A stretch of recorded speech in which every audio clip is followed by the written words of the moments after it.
I've set up this contraption to explore a little bit of the forces of a fluid flowing, in this case water flowing. Water will be supplied by this faucet through the surgical tubing over the fixed structure and hanging down through this twisty section. That's going to be our torsion spring, and flowing down and around the coat hanger assembly and out, roughly bent at 90 degrees to the vertical, so it'll swing around when I turn on the flow. I've formed a little nozzle at the end of the surgical tubing by folding it back on itself a couple of times so that the opening is smaller than the normal size of the tube, which I'll show you later. So we have a smaller hole. So I'm going to start the flow now. I have to turn it on very gently, otherwise it goes crazy on me. There it comes, just a little water.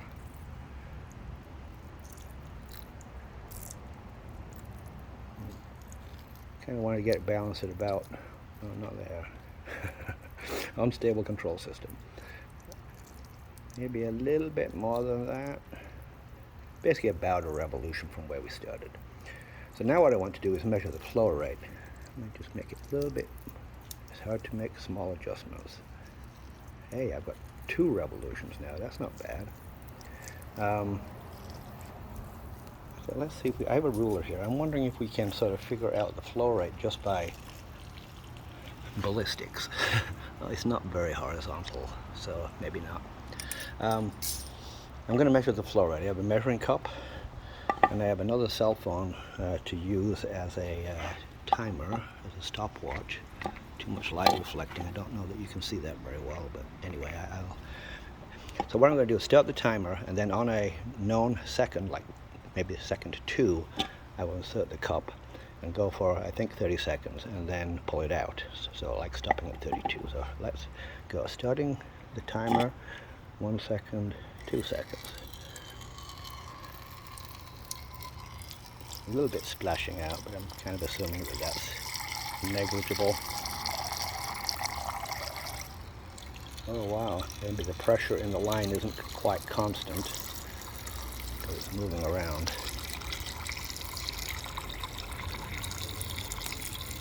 I'm not sure it's going to have the capacity for 30 seconds. It's up to 28, 30, 31, 32. Okay, we pulled it out at 32 seconds. Oh wow, it fits. This interesting measuring cup has that angled surface so you can see the readings from the top. The water level is about there. It's about 450 milliliters in half a minute, so about 900 milliliters per minute. And I'm going to keep that constant as we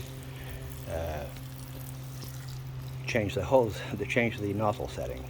So this, remember, this rotated about twice, twisting up the support. One of these, by the way, is just mechanical support. There's no flow going through that. The other one is carrying the water.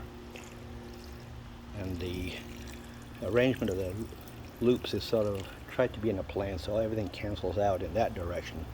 And we've got contributions here from the flow accelerating around the curve, changing its velocity from along to perpendicular. And then there's the additional force associated with accelerating the flow up to speed. When I undo this nozzle, that part will be basically eliminated because the velocity won't change when it goes through the nozzle because there won't be a nozzle. Let's see if I can undo this without stopping the flow. I'm going to put can I balance the cell phone somewhere? Let's see if I can do something so you can see me do this.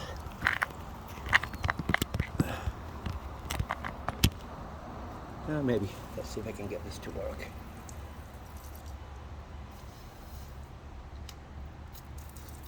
Well, that's interesting. I think, no. Okay. Oh, look, I got one of them. One of the folds undone, so we kind of have an intermediate setting. Going back about a half a turn. I don't know if you can see all that. So it's kind of this intermediate velocity. It's kind of a jet with a bigger hole, so less acceleration of the flow coming out of the nozzle compared with the first setting.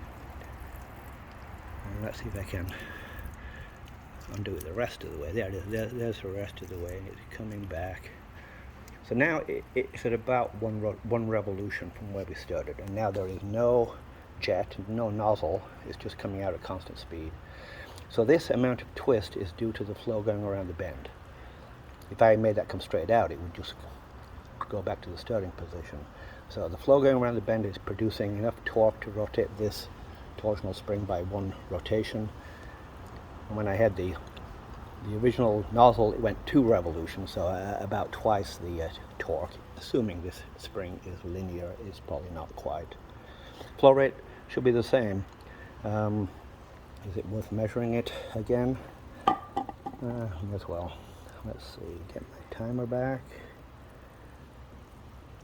Stop that, reset it, start, 1 second. So I've just started filling the flow up at 1 second mark, so I'll pull it out at the 31 second mark. 10 seconds. I just maybe want to confirm that the change of pressure drop in the nozzle doesn't significantly change the flow rate, the volume flow rate. 23, 25. 31, pull it out. Okay, it's still at about 450, maybe just a hair more, but remember some of it splashed out before, and also this is not quite a very horizontal surface. I think it's a pretty good assumption that the flow rate's the same, 900 milliliters per minute. So we'll go with that. So that's what we've got, and now I'm going to go do some thinking about this. I wonder, actually, maybe I can, I don't know if I can really kind of do the about 8 inches out, about 5 inches down, very crude. I might be better off if I do that with a still video. The sun's getting bright, I can't even see what I'm seeing on my camera now. I hope I'm catching what I want to see. I'm going to turn it sideways so I can get a better view, I hope, of the trajectory of the water. Okay, well, there we go. Fun little experiment.